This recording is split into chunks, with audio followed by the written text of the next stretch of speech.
안녕하세요. 김윤재TV입니다. 하루 10분 독서고요. 군주의 거울. 오늘은 74페이지부터 읽겠습니다.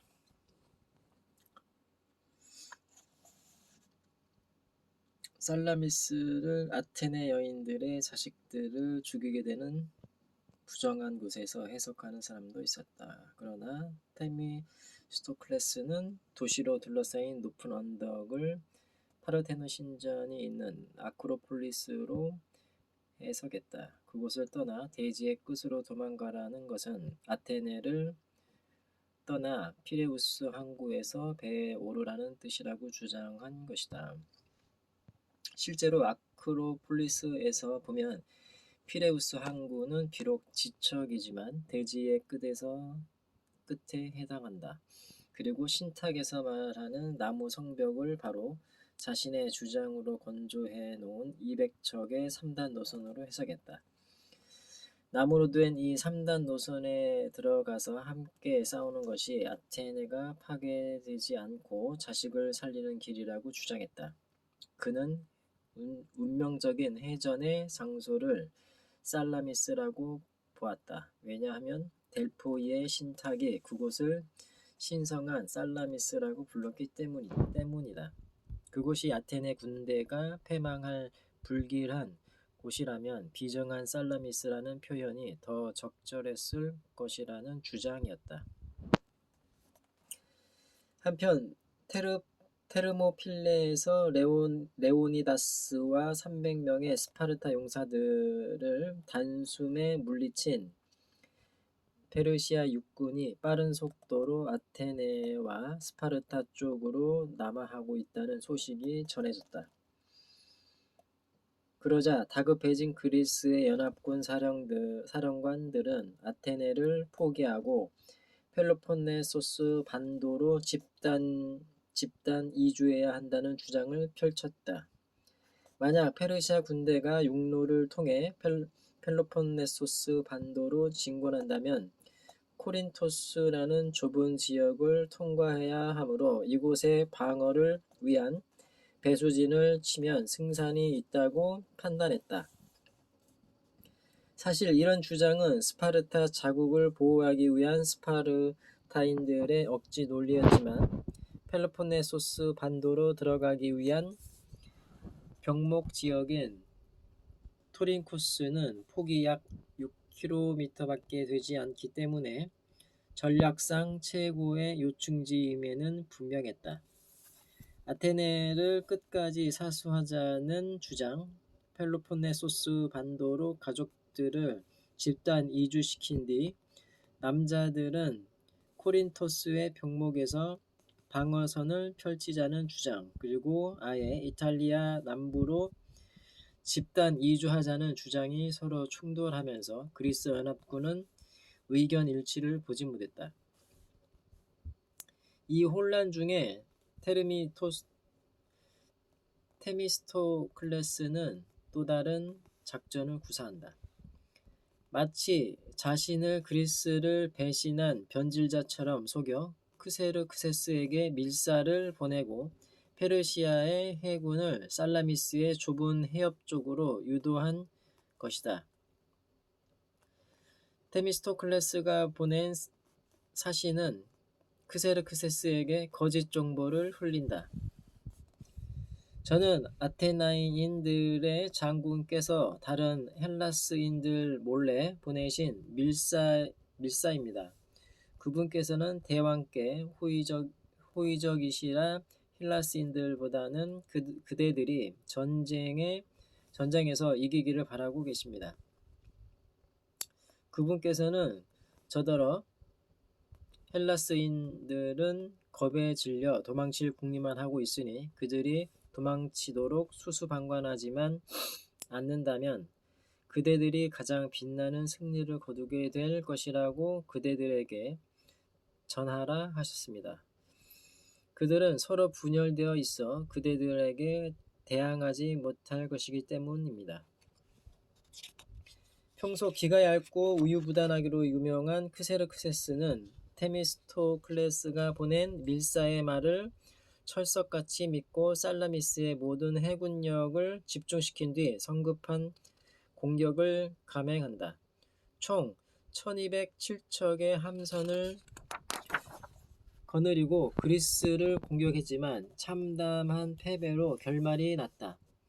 크세르크세스의 함대는 아테네의 3단 노선 180척이 주도하는 그리스 연합군의 희생제물이 되고 말았다.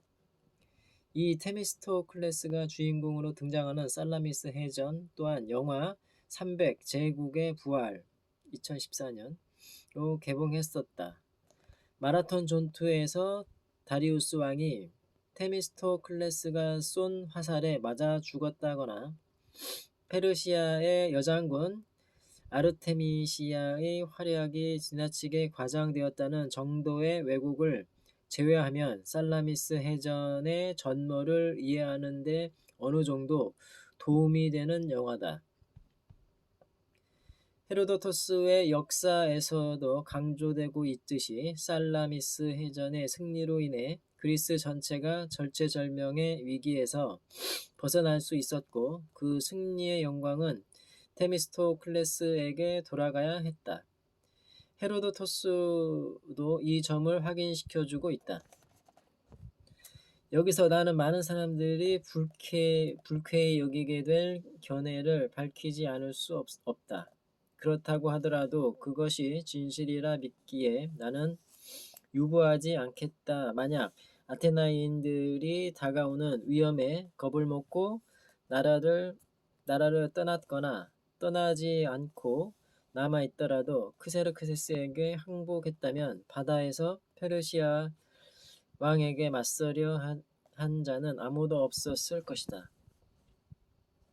따라서 누군가 아테나인들이야말로 헬라스의 구원자들이라고 말한다면 결코 틀린 말이 아닐 것이다. 헤로도토스는 이 증언을 통해 테미스토클레스가 이끈 아테네 해군이 그리스의 구원자였음을 분명하게 밝히고 있다. 살라미스 해전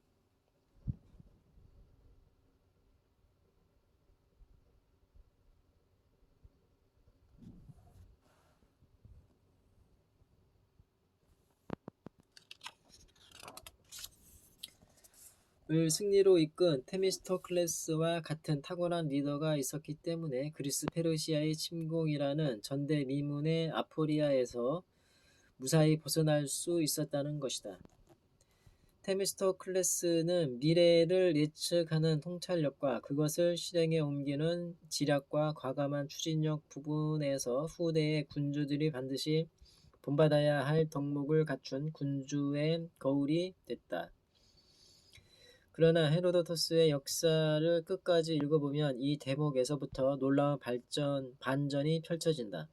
만약 헤로도토스가 여기까지만 기록하고 지필을 마쳤다면 아마 그의 역사는 인류의 영원한 고전으로 남지 못했을 것이다. 헤로도토스는 역사의 마지막 주인공으로 등장하는 테미스토클레스가 살라미스 해전의 승리 이후 완전히 다른 인간으로 변했다는 놀라운 반전의 기록을 남겼다. 살라미스 해전이 충격적인 패배로 끝나자 크세르크세스는 신속하게 철군을 시작했다. 그리고 그리스의 장군들은 외국의 침략자를 완전히 격퇴시키기 위해 헬레스폰투스 해협에 설치되어 있는 선교를 파괴시켜서 크세르크세스를 완전히 괴멸시키자고 주장했다. 그러나 테미스토클레스는 이 장면에서 놀라운 변신을 한다. 언젠가 자신과 아테네인들 사이의 관계가 나빠질 경우를 미리 대비하기 위해 페르시아 왕의 호감을 사두고자 한 것이다. 만약의 경우를 대비해 크세르크세스라는 보험을 미리 들어두겠다는 것이다. 그래서 그는 궤변을 늘어놓으며 헬레스폰투스 해협의 선교를 파괴하지 말자는 주장을 펼쳤고 크세르크세스에게 또다시 은밀한 시선을 보내 이렇게 말하도록 했다. 아테나인들의 장군으로 헬라스 전 동맹군들 중에서 가장 용감하고 가장 현명하신 네오클레스의 아들 테미스토클레스께서 저를 보내시며 아테나의 테미스토클레스께서는 전하께 호의를 보이시고자 헬라스인들이 전하의 함대를 추격하고 헬레스폰토스의 선교들을 파괴하려는 작전을 수행하지 못하도록 제시하셨다고 말씀드리라 하셨사옵니다. 이제 전하께서는 편안히 귀국하실 수 있사옵니다. 테미스토클레스는 이렇게 조국의 배신자가 됐다. 더 충격적인 것은 명예와 재물에 대한 욕심이 많았던 테미스토클레스가 그때부터 아예 노골적으로 해적질을 일삼기 시작했다는 것이다. 페르시아 전쟁 승리 이후 아테네의 동맹국이 된 안드로스와 같은 작은 섬 나라에 사신을 보내 강제로 분담금을 물리고 그 돈을 사적으로 갈취했다. 그는 안드로스가 페르시아 전쟁 기간 동안 아테네에게 협력하지 않았다는 것을 핑계로 강제로 분담금을 책정했고 가난 때문에 지불을 못하자 아예 포위 공격까지 감행했다. 이것은 주위 나라들을 겁박하고 더 많은 돈을 뜯어내기 위한 수단이었다. 헤로도토스는 테미스토클레스가 다른 그리스의 장군들 몰래 섬 주민들의 돈을 갈취했다고 증언하고 있다. 그리스인들이 테미스토클레스의 음흉한 속셈을 모를 리 없었다. 페르시아 전쟁 후 승전의 공이 가장 큰 장군을 선출하는 투표에서 아테네인들은 테미스토클레스 장군을 2등으로 지명했다. 마음이 상한 테미스토클레스는 아테네를 떠나 스파르타로 가버렸다. 결국 아테네 법정은 그를 도편 추방했고 생의 마지막 순간에 그는 조국을 배신한 후 적국 페르시아로 전향해 버렸다. 그가 죽음을 맞이한 곳도 조국 아테네가 아니라 페르시아였다. 백척간두의 나라를 구해낸 영웅의 최후 치고는 더할 나위 없이 충격적인 결말이다.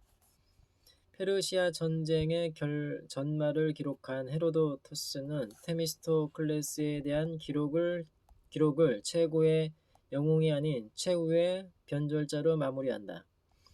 권력에 대한 지칠 줄 모르는 야심과 재물에 대한 끝없는 탐욕이 정도를 넘어 결국 조국을 배신한 인물로 만들어 버린 것이다.